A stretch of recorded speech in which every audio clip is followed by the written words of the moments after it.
Hello, everybody. Welcome to another exciting episode of Jimmy's Jambox. We're here. We're back at it again, and we're going to get on into it. But before we do, as always, please make sure to like, subscribe, push all the buttons, do all the things. You know, I don't know where they are, but you do, and I trust you. And with that being said, here's a quick word from our sponsors. Organic herbs and botanicals, skincare and edibles, wellness for body and mind. The Brothers Apothecary. Fine teas and remedies. Ronald Records. From indie gems to classic hits, discover the heart of local music. With live shows all the time, up close and personal, and regular releases on their in-house label. Ronald Records. Supporting the community, one track at a time. All right, thank you all so much for watching. Again, shout out The Brothers Apothecary, Ronald Records, and Portland Water. Thanks for keeping us hydrated. And with that being said, let's go ahead and get on into it. Here is today's guest. Hi, I'm Micki XO. Hello. Hi. Thank you so much for joining us. Thank you for having me. Yeah, why don't you tell us a little bit about, who you are, where you're from, what you do, give us that Tinder profile of your involvement with music. My name is Micki XO, like I just said. Mm-hmm. I'm a pop artist here in Portland, Oregon, born and raised here. And yeah, I'm excited to be here today. Yeah, happy to have you. Thank you. Let's go ahead and start right at the beginning. What got you into music initially? It's kind of a weird story. I was in this very toxic, abusive relationship, essentially. And when it ended, I didn't really know what to do with myself. I didn't know who I was. Mm-hmm. I just knew that I liked singing in the car. And a friend of mine said there was karaoke. And so I decided, well, I'll go give it a try. So I went on my own to this karaoke bar. And I was the person that would show up with a book or a computer and just sit there on my own. And I came up with this vibe, don't talk to me. I just want to be alone. Yeah. And I started really loving it. And so I started going 4 nights a week. Oh, okay. Karaoke bar. And slowly I started making friends there. Mm-hmm. And the first friend I ever made after this terrible relationship was the DJ there. A friend of mine. Mm-hmm. And I grew to have this community, and that's where I really found my passion for music in the first place. Mm-hmm. And someone that I got to know better there was like, hey, I have a producer friend, and I want you to meet him. And I was like, oh, yeah, that sounds cool. Mm-hmm. And so I met with this producer. We met at this Mexican restaurant down in Oregon City. Mm-hmm.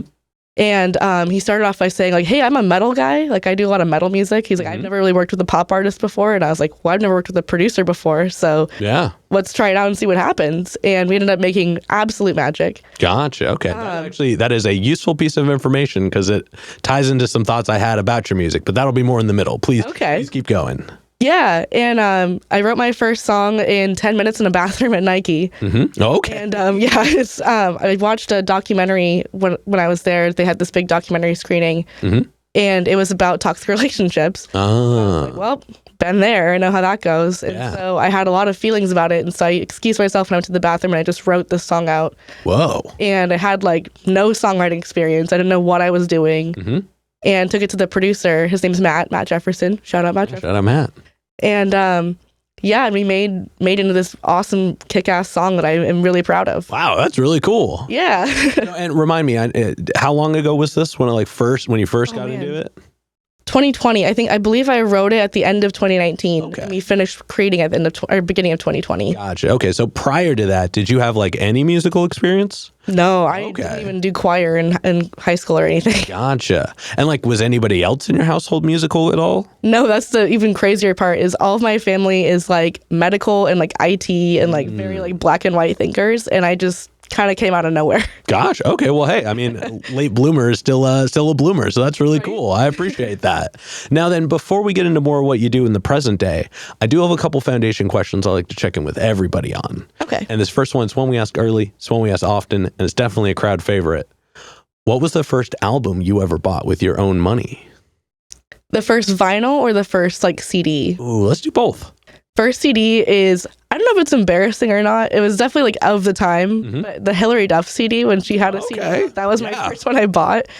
I think I was 8 or 9, I believe. Bought it with saved up allowance money. Quality album. Yeah, it's fire. And even today, she still kind of stands up. So I don't think you made a bad choice. Thank you. I appreciate that. Yeah. And then what was the first record you bought? First vinyl I ever bought was the Halsey's album Badlands. Oh, okay. My favorite record of all time. I'm absolutely obsessed with it. And so I found it in a record shop, and I just immediately was not even a question. I just bought it. You're like, this is mine now. Yeah. I mean, those are two quality choices. Thank you. And then what was one of the first live shows you ever went to that was like specifically one you wanted to go to? Okay. Well, the first live show I ever went to that I did want to go to was Avril Lavigne at the Clackamas Town Center Mall. It was a free one for Z100. Okay. Yeah, it was very random. I caught a Z100 sticker, and I still have that sticker to this day. I would say the first show I ever went to that was like super impactful for me, that would have to be, I got the beautiful opportunity to go see Halsey in person. Oh, nice. Okay, I'm sensing a theme here. Yeah. Wait, Avril Lavigne wasn't impactful? No, It was impactful, but I love you, Avril. But yeah, no, I could imagine that Halsey show being another experience for sure. It was incredible. I got to see her at Ridgefield, and ooh, good venue to see her at too. Yeah. Fun fact is, I was supposed to see her. I found her when she was a lot smaller than she is now, like a lot smaller. And she was playing in Seattle when I lived there. And it was this tiny little show. Tickets were like $21. And I was supposed to go, but this ex that I mentioned prevented me from going. And so being able to see her later in life, and when she was this like big force to be reckoned with after following her for so many years, just was like, it was the creme de la creme of concerts. Oh, I could imagine. Now, I guess, how long did you spend up in Seattle? About 6 months. So not very long. Okay, so not very long. Yeah. Gotcha. Okay, it's not enough time to really like get permeated into that music scene, because there is a really cool music scene up there. Shout out to Undercast for having me every Friday. But getting back into it, before we officially get into you in the now, do you have a defining moment where you decided you wanted to take music more seriously? Ooh, that's a really good question. I think my favorite part of music, I love everything about music, but I think the part that stands out to me a little bit more than the others is songwriting. And I think writing that first song and feeling that really freeing moment of like, oh my gosh, it's out of me, I can maybe help someone with this. That was definitely the impactful moment for me, where I was like, this is something I really want to do with my life. Okay, so really it was like that moment in the bathroom that just kind of locked you in. Yeah, shout out Nike bathrooms. Yeah, right? I've never been to one, but I imagine they're nice. They are. All right, let's go ahead then. Let's get on into more of you in the present day. Awesome. We are going to get a super easy one out of the way. Okay. How'd you pick the name? Yes. So when I was growing up, my childhood nickname was Micki, Mickey. And like the mouse. Like the mouse, yes. That's actually how I introduced myself in loud rooms, is I'm Mickey like the mouse. Okay. I get Nikki with an N a lot, so gotcha. I get Becky. Oh, yeah. Trust me, I've had some weird ones. I get Jeremy a lot. Interesting, So okay. I mean, I guess I get it, but getting back to you. So as I was growing up, I really wanted to make it more of a feminine name, so I made it Mickey with an I. And then as I was creating my stage persona and looking at social media accounts and starting to figure things out there, I realized that Mickey's a pretty popular Japanese girl's name, and a lot of the accounts were taken. And while I was working with my producer, one of my favorite instruments is the drums, and my favorite plugin that we used was the XO drum kit.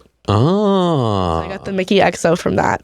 Okay, that is a cool deep cut. I dig that. Thank you for sharing that. Yeah, and you know it is cool because it's not hard to forget. Or I mean, it's not hard to remember. You know what I mean? Like it's easily remembered. It's easy to spell. It looks cool aesthetically. Like all in all, a good name. Thank you. Yeah. Now let's go ahead and let's talk about your writing process a little bit. Okay. And we're going to break it up into chunks, but we're going to start right at the beginning. So when you get inspired and you're not in a Nike bathroom, how do you go about getting a track started? It's honestly so different every time. I start some tracks where I'll write the lyrics out and I'll have like a lyrical melody, and then I'll bring it to my producer and he'll help me create an instrumental around it. Sometimes I'll have both the instrumental and the lyric melody in my head, and I'll bring it to him and I'll say, I want this and this and this, and then he'll take it and he'll make it even cooler. Usually when I bring him an instrumental, it's just like a skeleton. Yeah. And so he'll make it like the epic productions that he does, because that's what he does.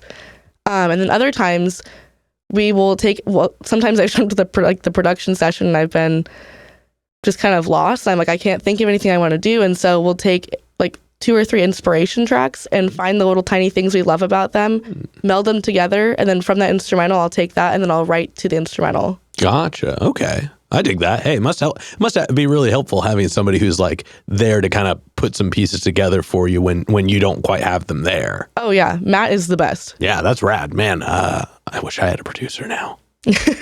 But getting back into it, once you get a track finished writing, so it doesn't have to be like recorded and released per se, but it's, gotten it all written, you're ready to start learning it. How long does it usually take you to feel comfortable enough to perform a track?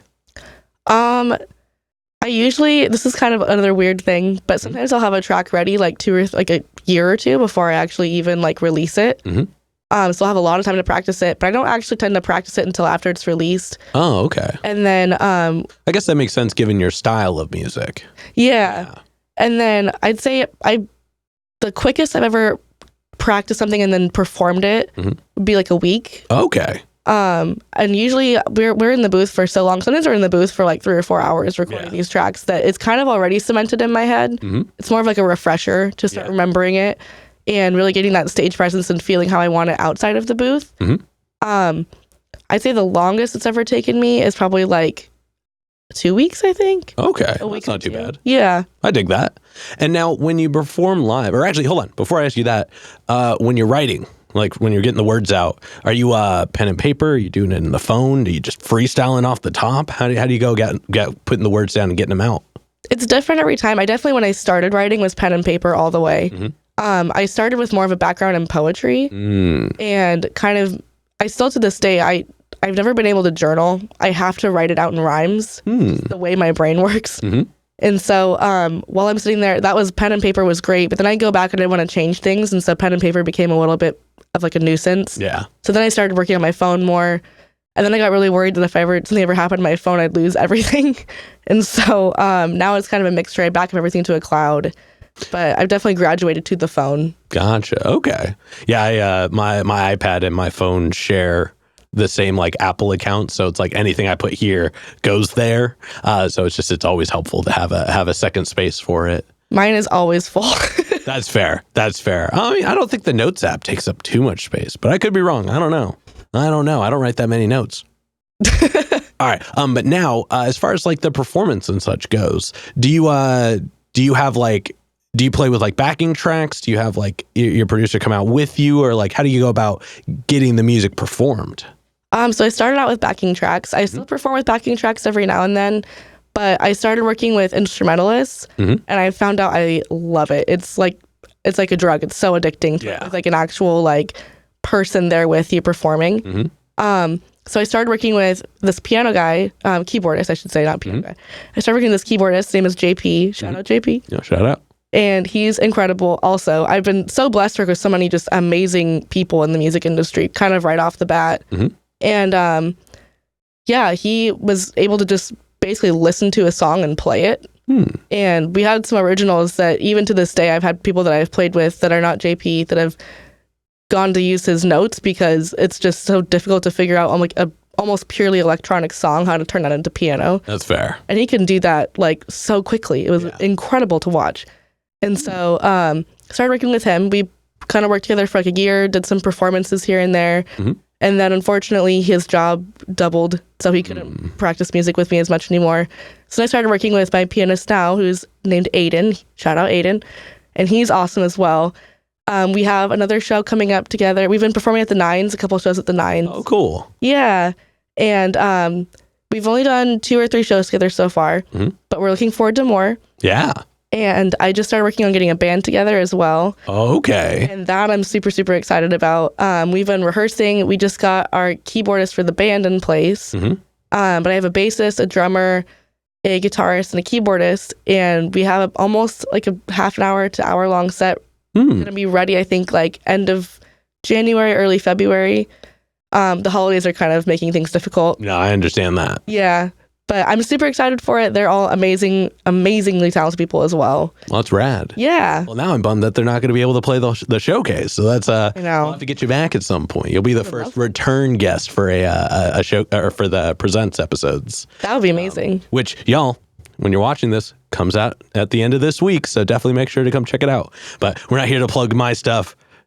Let's get back to you. And actually, now we're going to talk about some of your music. Perfect. So I jumped on, ye old Spotify. And like you said, you got music going back to 2020. And it's rad. It's Thank really you. cool. It's definitely very like electronic in a lot of ways. But sonically, it's put together really well. Like that was the first thing that's... Because I I have a handful of like electronic tracks that I've made. Like I am in the experience. I've grown up on a lot of it, among other things. And so like my ear is put together for it. And I thought it was really well put together.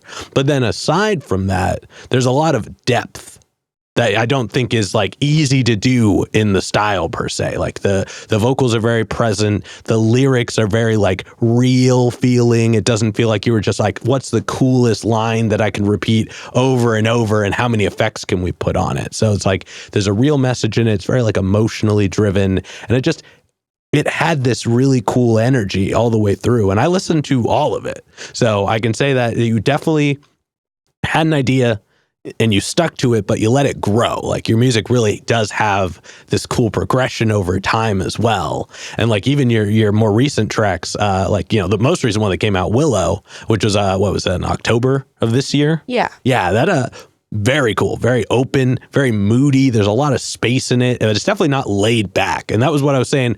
It makes sense that he comes from like a metal production realm because there are a lot of these big, wide sounds with this bite.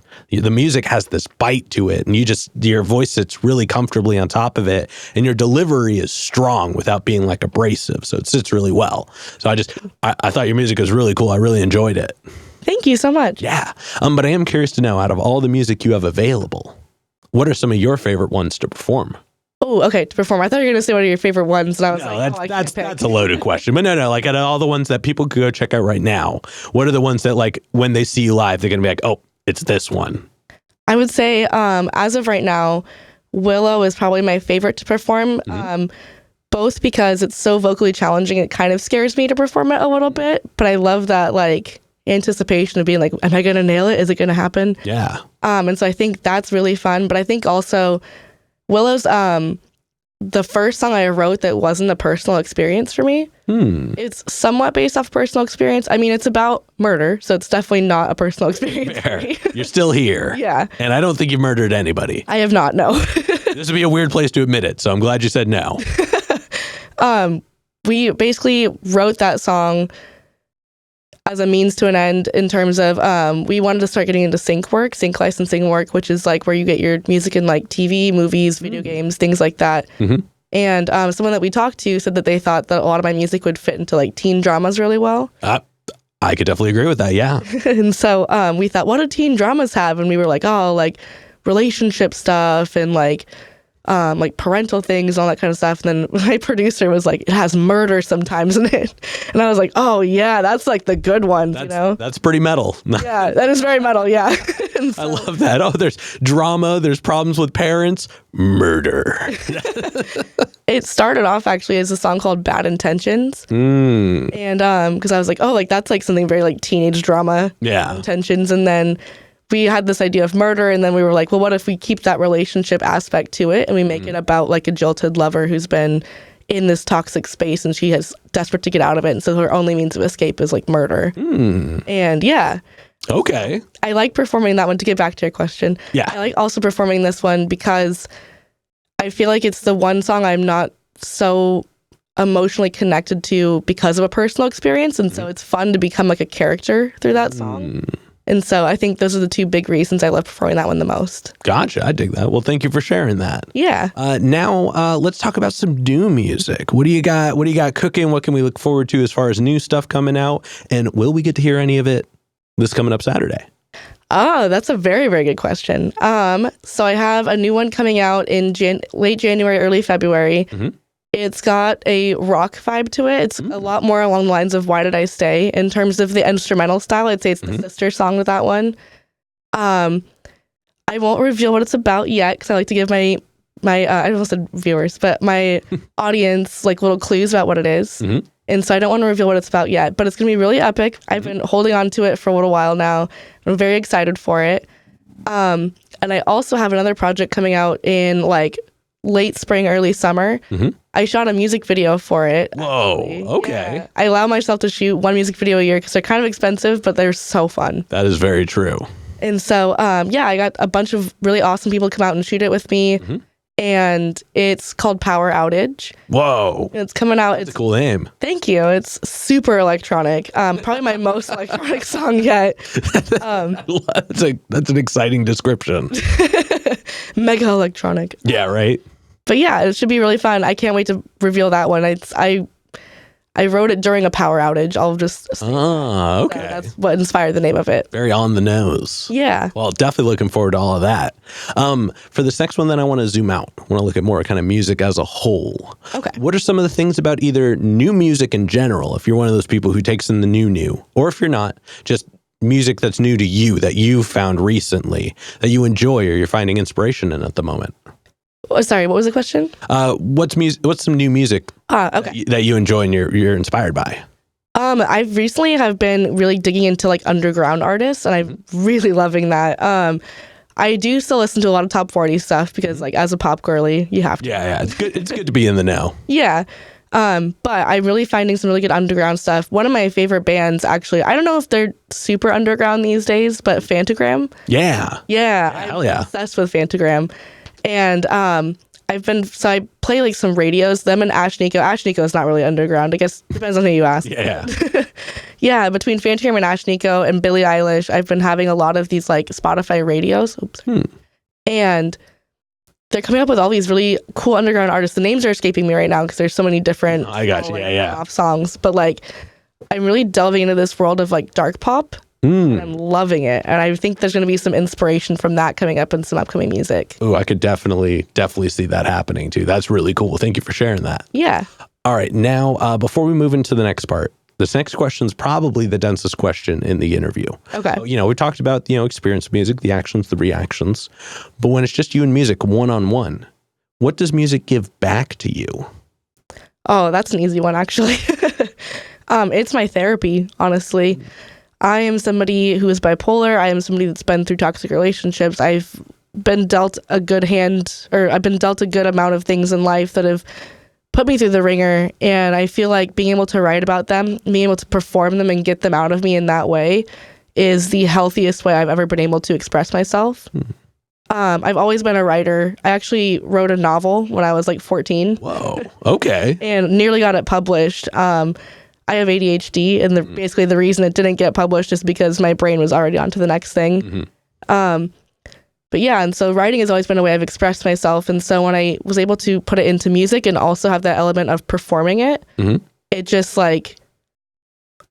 sparked something in me. And it's really just given me that power that I feel like I never really had. It's given me a voice. And I guess, like I said, it's my therapy. Yeah. In short. Ah, that's really powerful. I love that. All right. Now, with that being said, we're going to go ahead and we're going to move on to some hypothetical questions. Okay. And for these, sky's the limit. The questions are all made up, so the answers are allowed to be as well. But this first one is pretty straightforward. Okay. If you could work with any one person, the only requirement is they have to be alive. Who would you want to work with, and how would you want to work with them? Oh, easy. Billie Eilish and Phineas. Okay. Okay. Man, I thought you were going to say Halsey for sure. She's my number 2, and the only reason I don't have Halsey as number 1 is because I really love the way that Billie Eilish plays with things, and I feel like Halsey has amazing work, but I feel like a lot of it is like a similar structure to it, and Billie Eilish is all over the board. Very much so. And I love that about her, and I think it'd be really cool to just dive into these different like genres and topics and things I haven't explored before, and I think she's so on top of that kind of stuff. Oh, yeah, no, I dig that.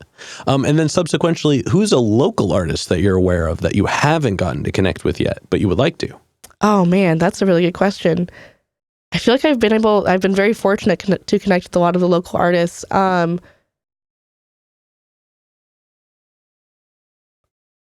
Someone that I've connected with, but I would like to connect with more is Alana Rich. Yeah. I think she is like the coolest person. Alana. Shout out Alana. Yeah. I think she's such a cool person, and I love her music, and I just love her positive vibes and message. And I think it's something that would be a really cool, not only experience to have in a song, but just to be around as well. Yeah, very much so. Very much so. Well, everybody, you know what to do. Add her in the comments. Let's see if we can make that happen. And then for this next one, like I said before, sky's the limit, and it's pretty literal in this sense. But if you could perform anywhere in the world, and you wouldn't have to worry about crowd access or building stability or power. It was guaranteed the best lineup, guaranteed the best show. And it doesn't have to be a venue. It could be anywhere. Where would you want to perform? I would say, ooh, that's a really good question. Something that's always been on my list is Whiskey A Go-Go down in LA. Okay. The space is so interesting. Yeah. The acoustics are really cool. And it's, a lot of famous people have performed there, but that's not really it for me. It's more just the dark vibes of it. I feel like fits really well with me and my music. And I think it'd be a really cool space to perform in. Hell yeah. That's actually a really cool answer. Thank you. All right. Now to wrap up the hypothetical questions, if you could get one more album from anybody, and they could be alive, they could be dead, they could have not put out an album in 100 years, they could have put out an album yesterday, who'd you want an album from? I think you know the answer to this. I think I do. It's Halsey. Yeah. And the reason I choose her, because there's a lot of artists I definitely want more albums from. Her last album was rumored to possibly be her last one forever. And so if that's true, I want more. Fair. No, that is definitely a solid. I mean, she makes good music. That's no reason to not want more. Oh yeah. My answer is even worse. I want another Tyler the Creator album. Even though I know he just put out the album, I want another one because he always has this like rhythm of like an album for him, an album for us. Oh, that's cool. And so I'm excited to see what the next one is. But Halsey is a very good answer. And Halsey, if you're watching, I assume she does. Don't make it the last one. Let's do it. All right, now we're going to go ahead and we're going to start wrapping this up. What can we look forward to? I guess you already kind of touched on this, but just to put it here, what can we look forward to between, let's say, now and June? One big thing will be the music video for Power Outage and the release of Power Outage. I think it'll be my biggest release yet. So I'm very excited for that. I think some other things you can be looking forward to are shows with my band. I'm very excited to be doing that. I'm very excited for that as well. Yeah, the vibes and energy that they bring to the performance and rehearsal is just so much fun. And we have so much fun rehearsing together. I know we're going to have so much fun on stage. And I think it's going to be a really good time for everybody. Yeah. Well, that's rad. For this next one, go ahead and look straight at your camera. Tell everybody how they can find you. Hey, you can find me on social media. I'm Micki XO Music on Instagram, Micki XO, which is my name, on Facebook, and The Real Micki XO on TikTok. You can find me anywhere you stream music on Spotify, Apple Music, Deezer, all those ones. And yeah. Hell yeah. And then any other plugs, any other shout outs, anybody else you'd like to put on while you're on here? I want to shout out everybody that's helped me in my music career because I just think it's the most amazing thing people have done for me. And I can't thank you enough. This is my life, my world, my therapy. And I wouldn't be here without all the people that have helped me get here so far. So thank you. Hell yeah. All right. With that being said, I've got one last question to go. Okay. Before we do, I'm going to steal the camera for just a second. Okay. As always, y'all, please make sure to like, subscribe, push all the buttons, do all the things. I don't know where they are, but you do, and I trust you. And one more shout out to the Brothers Apothecary, Ronald Records, and Portland Water. Thanks for keeping us hydrated. And with that being said, the final question. And this is entirely up to your interpretation. But in all the music, what is an album you feel is more on the obscure side? So it's a bit of a deep cut. It's one you think not a lot of people would know, but it's one you think everybody should know. Oh, that's such a good question. To be entirely honest, I'm not much of an album girly. I think maybe it's because I haven't put my own out yet. I've only delved into singles. It also could be because I have ADHD brain and it's hard for me to focus on an entire album. I will say that it might not be the deepest cut, but Badlands by Halsey, I think it was her first album that she ever put out. And I think it's just the most incredible album I've ever felt. It has the song Control on it, which is the song that actually helped me figure out I was bipolar. It wasn't like an immediate, oh my gosh, I'm bipolar, but it led to the events that helped me figure that out and changed my life for the better. So I think that everybody should get a chance to listen to that album. If you ever want to understand somebody that's bipolar, listen to that album. Oh yeah, no, that is a super solid rec. Thank you so much. Yeah. All right, with that being said, we're going to go ahead and wrap this up. Thank you so much for joining us today. Yeah, thank you so much for having me. Yeah. And this has been another exciting episode of Jimmy's Jambox. I'm Jimmy. I'm Micki. And we're signing off. Later, y'all. That's a wrap. This is not a podcast. This is a show.